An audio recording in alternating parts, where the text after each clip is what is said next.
Well, hey, Carter, thanks for joining us and talking to the community about the topic of partnerships. So before we jump into each of the stages, can you introduce yourself, kind of some of your background, but also frame up what are we talking about? What does partnership mean? Absolutely. Thanks again, David. I'm really looking forward to our opportunity today to talk a little bit more. But to get started, I am a partner guy. I work in something called the channel. I've been doing the channel the last 6 of my 8 years. I'm doing a lot of the work in the B2B space. I spent some time working at AWS, predominantly working with partners that were coming and building technologies in the cloud. As you probably heard that buzzword, Apple Cloud, I'm a part of that. Then I also ended up moving over to working at Oracle and helping support companies called system integrators. And those essentially are individuals that have a unique experience and knowledge around building our products. So I've worked through a couple different channels and partnerships, as we call them, in a couple different facets. But, today we're going to kind of roll it back a little bit and talk about partnerships 101 here, where I'm going to tell you a little bit more about that. And really it is where two companies, it could be more than two companies, it could be multiple companies come together on a joint value with a joint or agreed upon objective. So again, it's an exciting opportunity where, again, it is a force multiplier. It will allow you to really capitalize on, not just growing individually, but growing with somebody that can help complement you in such a way to really help you achieve scale. And with a partnership, you can do that. Well, that sounds exciting. Let's go ahead and jump in. Perfect. Thank you very much. So okay, let's step from sustainability into our next stage, which is scalability. And so kind of like adoption was a transitional stage of getting to like that first economic milestone. In a lot of ways, sustainability, I mean, you could stay in it indefinitely. But if you want to get to saturation, scalability is that intermediate step. That you're going, okay, I want to get to market saturation. I need to walk through scalability. I need to, and there's a lot of multiplying. There's, because you're really moving into like, I want to own this market. And that can be owning a specific like niche, or it could be owning a specific vertical. It could be a lot of ways. Owning a market can take a lot of different shapes. But when you're in this now scalability stage where you've taken that well-oiled machine and you're trying to multiply it even further, how does partnership maybe change? Actually, let's think about it even in contrast here, where if in sustainability I'm trying to optimize, to where in scalability I'm really trying to multiply. Does the way we think about partnerships change between those two? Well, I kind of talked about the program. Again, it is the repeatable motion that you can kind of scale it out. So it is in the sense you want to get to that point, but it really becomes, these partnerships become much more strategic in the sense that you're going together where you're generating potentially billions of dollars. I know that's the big things you can have there, but they're also at the point where they're your strategic customer too. So they could be buying quite a bit from you as well. So when you get to that point, you've built a scalable model in such a way that you can really capitalize on a lot of hyperscale growth, a lot of continued momentum, and really capitalize on all of that going forward. So you do kind of see the lines blur a little bit there, but you do get much deeper within your partners as well, which really drives significant revenue opportunities.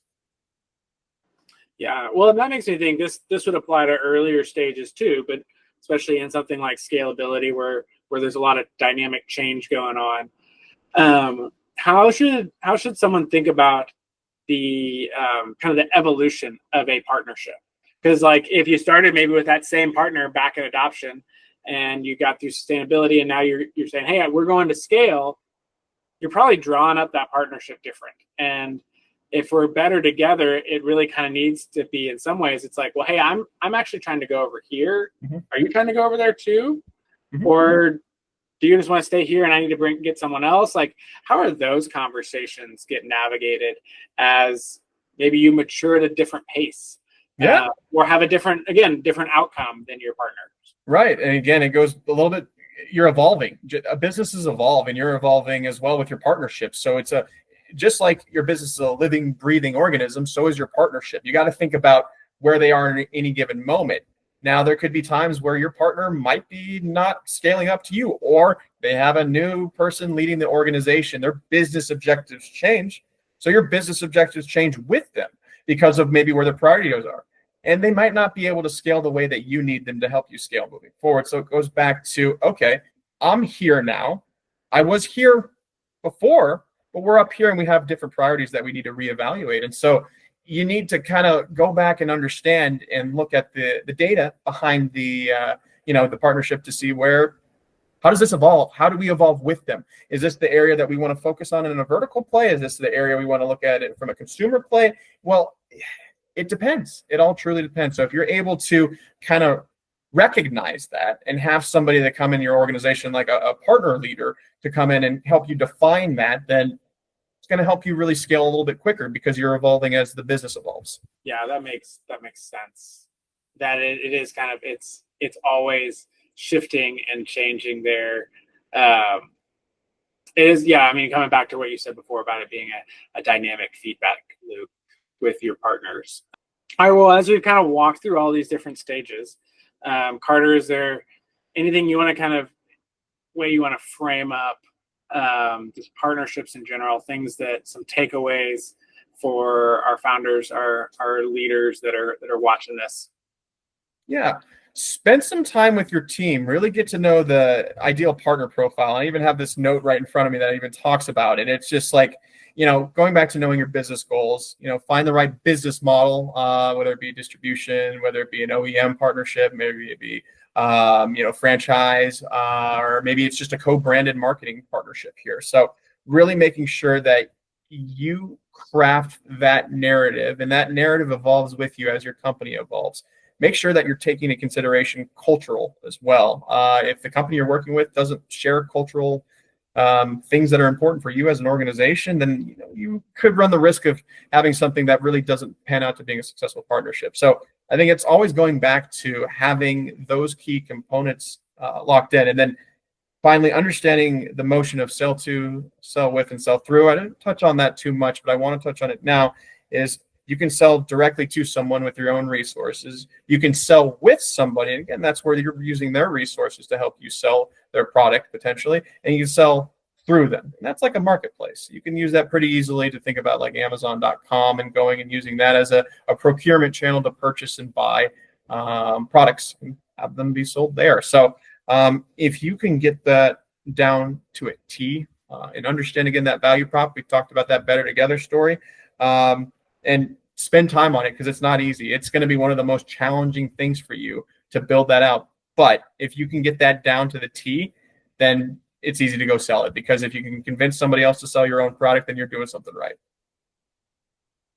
Yeah, I like that. That's really helpful. I think actually, yeah, this has been really helpful, Carter, as you've walked through. I'm sure people may have some other questions, which they can always come and glad you're part of the community at Fiesta Connect, and so they can come in here and ping you, maybe ask some questions, grab some time. But yeah, thanks so much for sharing your expertise with us, and yeah, kind of walking through what does partnerships look like at each stage of business. Thanks a lot, guys. Really appreciate it.